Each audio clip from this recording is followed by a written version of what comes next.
On the last part, we finished setting up our code in order to start writing our execute opcode function. And I went ahead and added this list here to show the 35 different opcodes that we're going to need to implement into that function to have a complete Chip8 emulator. If you have a look at this list, if you take a look at the different opcodes that we have in this list, each of them are separated with the first number being in different groups. So for example, we have our zeros here, we have a 1, 2, 3, 4, but if we go down here, there's a group of 8, there's a group of F as well. What we can do with those numbers is we can separate each of these opcodes into their own groups to make our decoding a little bit easier and a little bit cleaner to read in our code. And the way we're going to do this is by putting them all in one switch statement and going through each code so we make sure we decode each and every one in every group. We're going to go ahead and get started with writing our opcode starting with 0. I highly recommend downloading that list I just showed you. The link is in the description below to my GitHub. Please review that and be sure you follow along so you understand what codes we're going to be going through. Otherwise, you'll just be looking at numbers and it probably won't make a whole lot of sense. To have the chart, it's a lot easier to follow along with. You don't have to use mine. There are plenty of resources online as well, but I just wanted to put something together quickly for my video series just so it's easy for you guys. Now on the last part, we added this line here at 91, and I want to go over why we did this. If you have a look here at the opcodes, the first number, as I said before, they're like groups. So we have a group 0, and that's what this F is doing, is we're separating whatever number this is at the beginning, so we're able to separate them by groups. So here it'll be 0, it'd be 1 here, 2 here, 3 here, going down 8, and then going down to F as well. The reason that we're doing this is because it's an easy way for us to tell where we're at in the opcode list. We're going to begin with the top of our list. First thing we're going to do is make a switch statement for our opcode that we just got. And we're going to start with zeros. So our case is going to be 0x 0000. And because we have multiple 0 opcodes, we're going to make another switch statement that lives nested within the 0 case. And we're just going to take the opcode directly there because we're going to go through each and every one in the zeros only. And the easiest way to do that is just by going to the opcode directly. If you have a look on our right, our first instruction is 00E0. So that's where we can start. Case 0x00E0. Now, if you look at the chart, it says that all it does is clear the display. So all this means is we're just clearing the frame buffer. And if you remember from the earlier parts, we cleared the frame buffer in our initialize function for the CPU, and we're doing the exact same thing here. And the way we did that was a memset. We can do a memset, CPU, frame buffer. We're setting it to 0, and the size of is going to be of the CPU frame buffer. And after every switch case, we need to make sure we add a break. Don't forget to add a break or you will run into some pretty hard to debug things if you don't know where you left your break out at. Our next instruction is 00EE, which is our return function. It's just a return from subroutine. And if you remember how I had mentioned things earlier, our stack comes important here. The reason for that is because the stack holds any return addresses from when we're jumping to different subroutines. So all we need to do is we just need to pop off the last part of the top of the stack.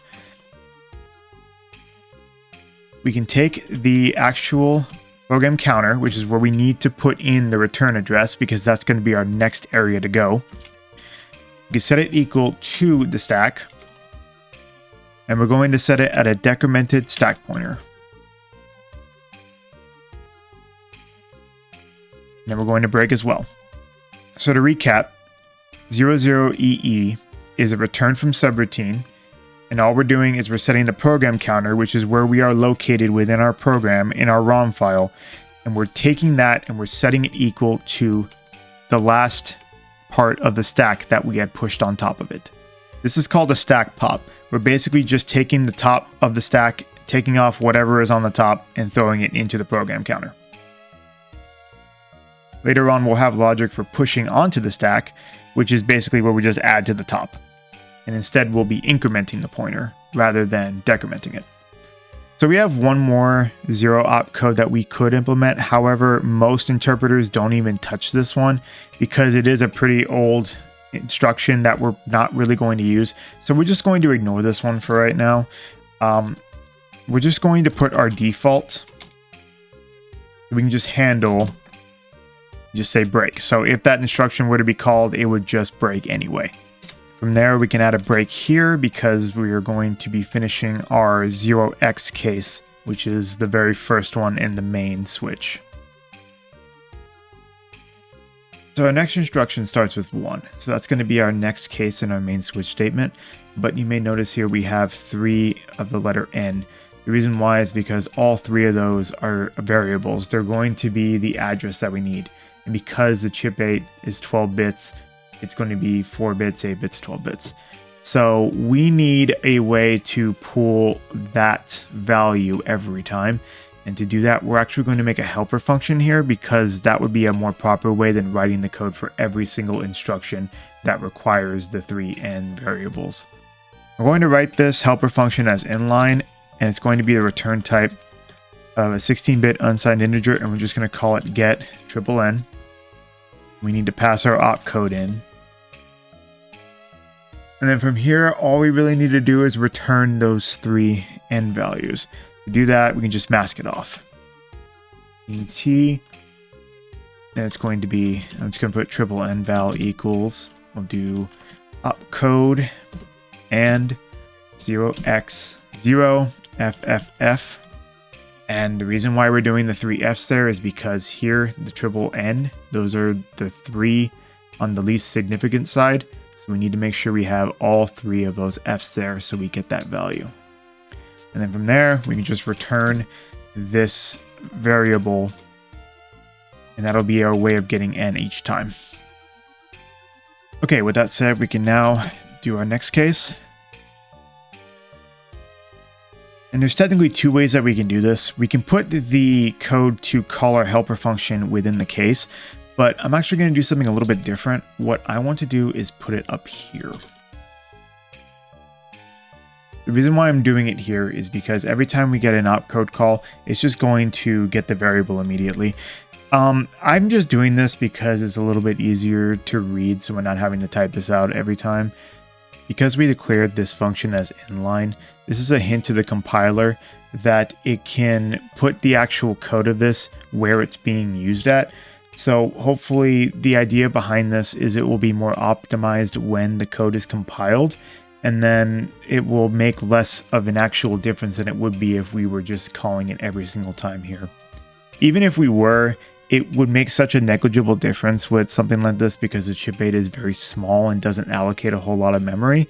But that's really what this inline keyword is going to be used for in this case. Okay, so now that we have our helper function and we have our variable already grabbed at the beginning of the execute opcode function, this is pretty easy. All this instruction does is it jumps to an address in memory, and that's what those 3 N values are. So we can just do CPU program counter. Again, this is our location where we are in our program. It's going to be equal to NNN, which is what we got earlier, and then we break. Pretty simple, right? It's a lot simpler when we already have a helper function there for us, so all we need to do is just grab that variable, throw it in there, and then we're done. The next instruction starts with a 2. So we're going to do a similar thing that we did before with the return to subroutine address, which was 00EE. Now we're going to a subroutine. And to do that, the first thing we need to do is we need to push the return address onto the stack, and then we can move to our subroutine. The way we're going to do this is we're going to go into the stack. We're going to take our stack pointer, use it, and then increment it right after. I'm going to set it equal the program counter. All this is doing is taking the current value of the program counter and just putting it into the top of the stack. And then after that, we can do the same thing that we did in our 1 opcode, which is going to be setting our program counter to NNN, because up here in the chart, the 2 opcode, the call address, also takes 3 N's as its variable. And then from there, we can break. So for our next instruction, which starts with a 3, you may notice there's an X here instead of a K. And that's another variable that we're going to need to pull. So I'm actually going to make 2 helpers here. And the reason why is because we know that we need 2 N or 2 K values. And then we need the X value. So we're going to be making 2 helper functions here. On this chart, some places call these variables 2 Ks, and sometimes they call them 2 Ns. It really doesn't matter either way, just pick one and stick with it. We'll just go ahead and make another helper function here. And this time it's going to be an 8-bit unsigned integer because we're only getting 2 values. Just say get KK. Take our opcode. We're going to do a very similar thing that we did in the N helper. We will do the same thing where we take the opcode, but instead we're going to mask it from the 2 least significant bits. We're doing that because this is an 8-bit value. Because we have only 2 of them, it's going to be 8 bits. So if we mask it there, we know that we're returning an 8-bit value properly. And that's pretty much it for that one. Finally, we're going to need one more, which is going to be to get the X value. And if you have a look at the chart again, on line 8, the opcode that starts with a 3, that X is in the 2nd position here.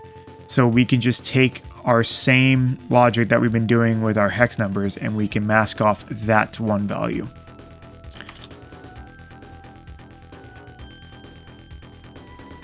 We do X value equals, do opcode and 0x0f, we'll do the F there because we know that's where the X is located. And then because we are in the 2 upper high bits here, that's going to make it 16 bits, and that's something that we need to solve.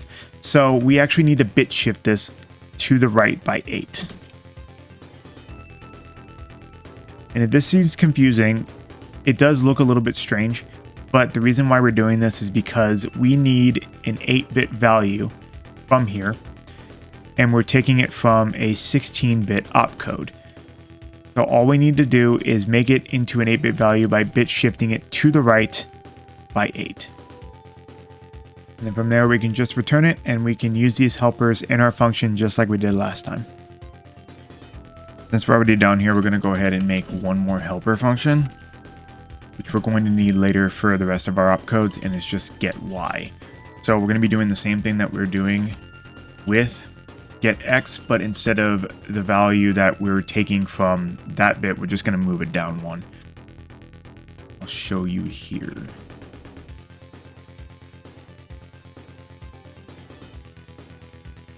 Take the same thing, Y value equals opcode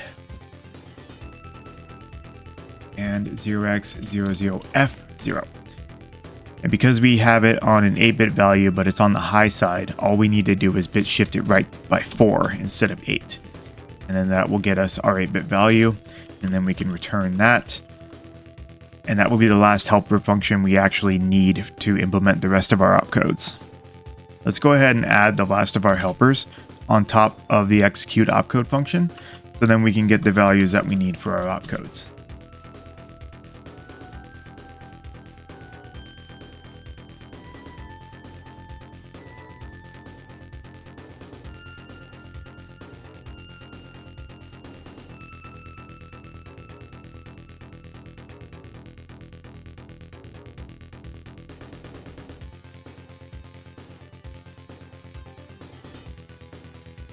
Last thing we should do is we should add our helper functions into the header file, otherwise our function will not be able to see them.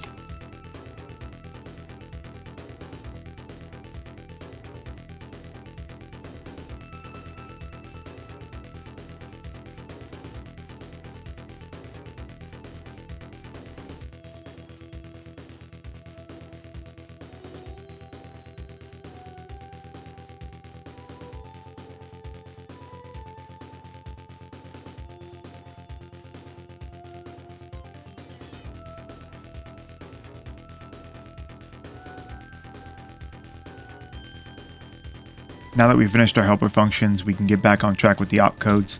Our next opcode is going to be starting with 3. And what this instruction does is it skips the next instruction if register x equals kk. So the way this works in our code is we can do a comparison to what the register value is now to the getNN function that we declared earlier.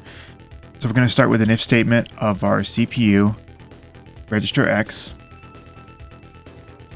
If it is equal to n or kk that we pulled earlier,